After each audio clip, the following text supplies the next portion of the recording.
OnCloud 6 waterproof qo'limizda, ya'ni suv o'tkazmas editioni qo'limizda. Suv o'tkazmasi mana logotip o'ng tarafida waterproof yozuvi bo'ladi. Ya'ni bu suv qaytaruvchi emas, balki suv o'tkazmas oyoq kiyim, ya'ni ichiga suv o'tmaydi.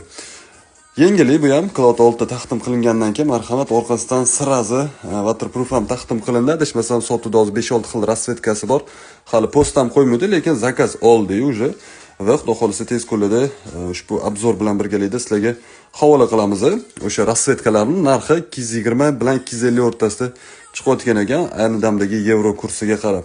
Primero o'sha 250 maksimum taqalyapti xudo xolisa, lekin shu narxga arzirgan klassik, stabil hamda aytganimdek suv qaytaruvchi emas, balki suv o'tkazmas cross, ya'ni shu temani ham xudo xolisa kuzga yaqin bir ko'taraman cross house'da, ya'ni suv o'tkazuvchi krossovkalar bor, birpas muddatdan keyin.